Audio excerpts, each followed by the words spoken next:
Boa tarde, quinto ano. Mais uma semaninha começando aí, mas, né, muitas oportunidades da gente aprender bastante coisa, né, conhecer coisas novas. O quinto ano está indo muito bem, estamos cumprindo toda a nossa apostila, cumprindo todos os conteúdos no tempo certo, está dando tudo certo. Espero que vocês estejam acompanhando e entendendo e aprendendo tudo aquilo que a Pro está ensinando, né? Mesmo de longe, nós estamos juntos, tá bom? Vamos lá, nossa primeira aula de hoje é ciências, depois vocês vão ter aula de música com o tio Christian, e a nossa terceira aula de hoje é matemática, tá bom? Então vamos iniciar com ciências, nós paramos na página 42, onde a gente vai falar um pouquinho sobre os rios voadores, desculpa, o ciclo da água, depois nós vamos falar sobre os rios voadores. Então vamos lá. O ciclo da água, tá falando qual é o ciclo que a água faz na natureza, tá bom? A quantidade de água que existe na Terra não aumenta e nem diminui, mas ela se movimenta continuamente na natureza, até mesmo mudando de estado físico. Ora pode estar em uma geleira, em estado sólido, ora pode estar em um lago, em estado líquido, ora pode estar na atmosfera, no estado gasoso. Esse movimento constante da água no planeta em seus três estados físicos gera o que chamamos de ciclo da água, tá? Aí na página 42 nós temos uma foto, não, um desenho do ciclo da água, como ele acontece, tá bom? Essa foto agora todo mundo vai poder acompanhar, porque o Marcelo já tinha apostila, tinha chegado, agora chegou a apostila do João Otávio, então a gente vai conseguir acompanhar todo mundo junto, tá bom? Então, olha lá nessa foto, nós temos ali a água do lago, né? Que com a força da temperatura do sol, ela se evapora, se transformando em nuvens. Essas nuvens, quando vão um pouquinho mais longe do sol, elas vão ser resfriadas. E o resfriamento dessa água em vapor, ele vai começar a se transformar de volta no estado líquido, né? Gerando a chuva. Caiu a chuva penetrou na terra, atravessou o solo e foi para lá no subsolo, formando lençóis freáticos, que são aqueles rios de água que tem embaixo do solo. Aquela água geralmente está bem mais limpa, né? A própria natureza filtra essa água e ela volta pelo caminho da terra até o lago, tá? Então é um ciclo, né? Isso acontece o tempo inteiro, né, na natureza, tá? Aqui embaixo a gente está falando um pouquinho sobre as formas de movimento da água, tá bom? Que é isso que eu estou explicando para vocês, sobre o ciclo da água. Então, aí no nosso desenho, né, a gente tem explicadinho aí, em forma de imagem, que a gente consegue visualizar bem melhor, tá bom? Depois nós temos aqui uma experiência, tá? As experiências de ciências. Na apostila de ciências a gente tem muita experiência. Só que como eu sei, porque assim, eu sou professora de vocês, mas eu também sou mãe da Camila, né? E a Camila também tem aula, então eu não sou só professora, eu sou também mãe. Então eu sei quanto é difícil para os pais conseguirem sentar com vocês para fazer experiências com vocês. É muito difícil, principalmente porque os pais trabalham, têm os afazeres de casa. Então essas experiências, assim, as que não forem tão não importantes, mas as que não forem tão significativas, nós não vamos precisar fazer em casa, tá bom? Para que não haja assim um cansaço demais também da parte de vocês que já estão fazendo muita lição, muita aula, tá bom? E um desgaste dos seus pais ou dos seus ajudadores aí que estão perto de você, tá bom? Então, a gente não vai fazer as experiências enquanto a gente estiver em aula online. Depois, quando voltar para a sala de aula, que provavelmente vai ser a professora nova, aí ela vai fazer com vocês as experiências que a gente perdeu, né? Algumas que forem mais importantes e as que vierem dali para frente, tá bom? Então vamos lá, vamos para a página 44, rios voadores, tá? O que será que são rios voadores? Rios que voam? Vamos descobrir. Rios voadores São massas de ar cheias de vapor de água carregadas pelo vento. Elas são formadas pela evaporação da água dos oceanos e de outros corpos de água, além da transpiração dos seres vivos, principalmente das árvores de grande porte. Então, as árvores fazem a sua transpiração, né? Os seres humanos fazem a transpiração, a água dos rios, dos lagos, dos mares evapora com a luz do sol, com a temperatura, né? E elas vão se juntando lá em cima nas nuvens. Então, são massas de ar carregadas de gotículas de água, tá bom? No Brasil, a floresta amazônica tem um papel fundamental na formação de rios voadores. A intensa transpiração das árvores e a condensação do vapor intensificam a formação de nuvens sobre a floresta. No Brasil, nós temos uma floresta a maior do mundo, uma das maiores do mundo, acredito. Não, a maior do mundo.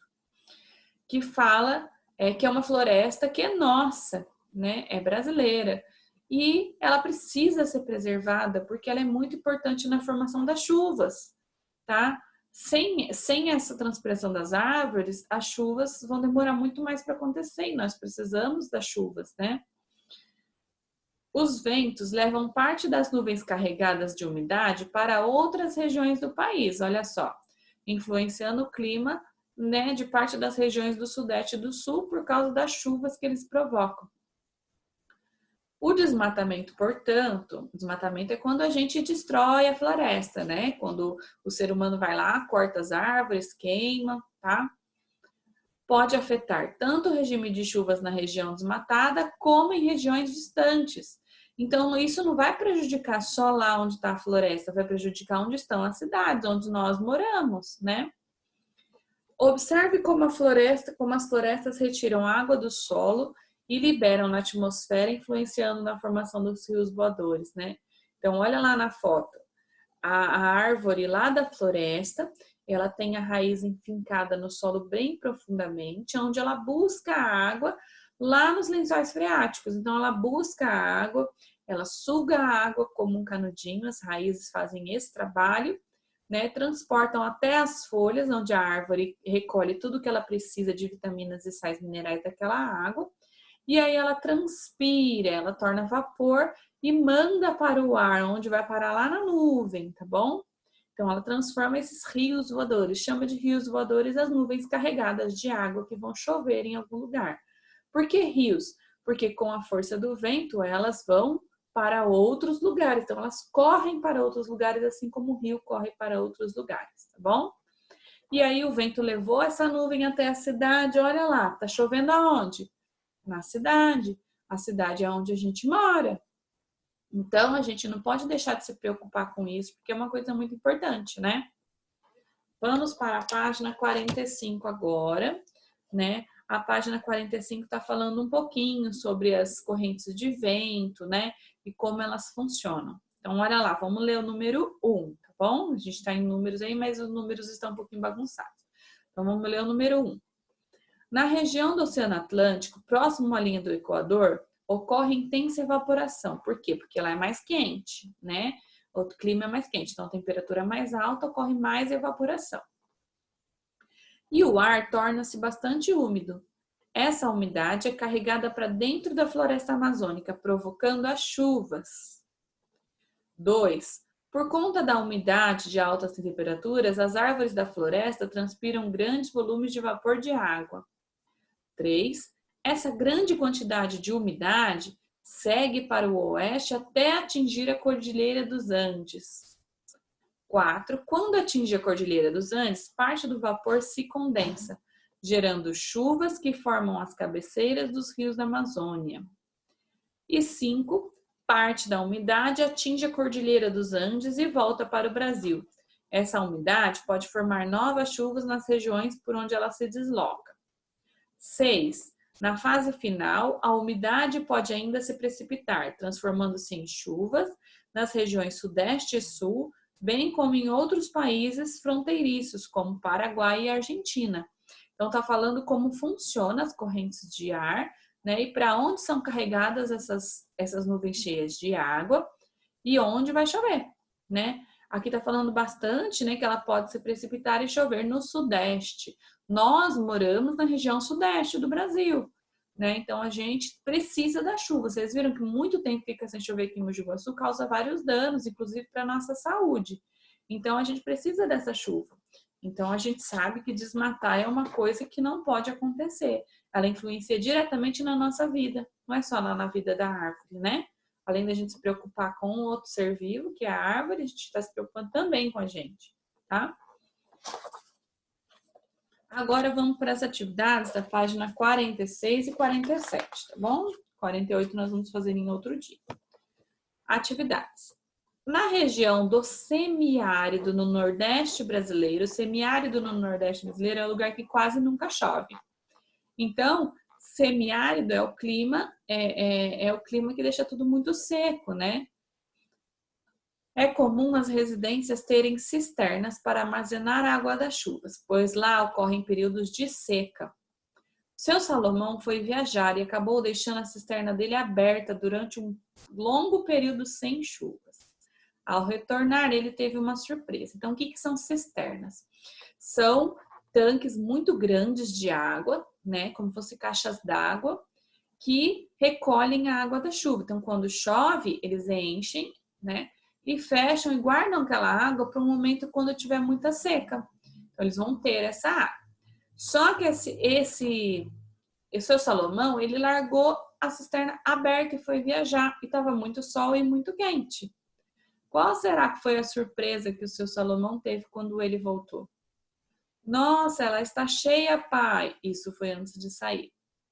Quando voltou, ué, para onde foi a água que estava aqui, né? Onde será que foi essa água? Lembra que eu expliquei que dependendo da temperatura, o que acontece com a água? Né? Se a gente colocar um pouquinho de água no fogo, ligar o fogo, né? A gente não, os adultos, né? Aí nós vamos verificar o que vai acontecer com a água. Ela vai começar a evaporar e ela vai acabar sumindo, secando. A mesma coisa aconteceu ali, né? A força da temperatura do sol foi o que fez com que a água esquentasse e evaporasse até sumir. Enquanto ele estava viajando, não estava prestando atenção. O filho de seu Salomão ficou muito intrigado com o sumiço da água. Você saberia dizer o que aconteceu com ela e para onde ela foi? É que o professor explicou, né? De acordo com o ciclo da água que você estudou, explique de que modo a água pode voltar de algum dia para a cisterna. Como é que ele pode voltar? A partir do momento que ela chegar lá na nuvem e ela for resfriada e ela começa a chover. Então, ela vai voltar para a cisterna, tá bom? 2. A água que existe na atmosfera em forma de vapor vem somente da evaporação dos rios, lagos e oceanos. Então, assim, ó, a número 1 a gente já é para conversar sobre ela, a gente conversou. Agora nós vamos para a número 2, tá bom? Número 2 tem que responder. Então, olha lá. Experimento durante o qual uma planta foi embrulhada em um saco plástico. O saco ficou cheio de gotículas de água, porque a planta transpira, né? E uma pessoa respirando na superfície de um vidro, você vai ver que a superfície do vidro vai ficar úmida, porque nós também liberamos água quando a gente respira, tá? Então, pelas imagens, a gente consegue observar uma coisa aí, ó. A água que existe na atmosfera em forma de vapor vem somente da evaporação de rios, lagos e oceanos? Não, né? Então, a gente vai observar essas duas imagens, pensar em tudo que a gente aprendeu e responder, tá? 3. Relacione por meio das letras a mudança de estado físico da água com a parte do ciclo da água em que ela ocorre, tá? Então, lá naquele desenho do ciclo da água, sabe aquele desenho que a gente viu, né? Que faz assim, do lago, da nuvem, da chuva, do chão, aí volta para o lençol freático, volta para o mar, para o lago. Então a gente tem aquele desenho. A gente vai pensar naquele desenho na hora de responder aqui, tá bom? A. Fusão. B. Solidificação. C. Condensação. E D. Vaporização. Então, vocês vão colocar a letrinha A, B, C ou D em cada uma das determinações do lado. Então, ó, nas nuvens, as gotículas de água se congelam devido à baixa temperatura, caindo na forma de granizo. né? Então, quando que se transforma em granizo as gotículas de água, tá? Qual é o tipo de transformação? Qual é o nome da transformação? Então, vocês vão voltar lá, procurar nas transformações que a gente estudou na outra aula, para conseguir responder essas perguntas, tá bom? É para vocês já estarem com isso em mente, mas se tiver dificuldades, pode procurar na apostila, tá bom? 4, responda as questões abaixo. Qual a relação entre os rios voadores e o ciclo da água? Né? Onde que aparecem os rios voadores no ciclo da água? B, qual é a relação entre o desmatamento e os rios voadores? C, como a floresta amazônica pode influenciar o regime de chuvas na região sudeste do Brasil? Explique com informação dos rios voadores. Então, tá bem simples, bem legal de responder, tá? Tudo que eu expliquei aqui dá direitinho aqui nas nossas perguntas, então a gente consegue responder sem dificuldades, mas qualquer dificuldade, a professora tá lá no WhatsApp, é só me chamar, tá bom? Então, um beijo para vocês, já já a gente volta com matemática.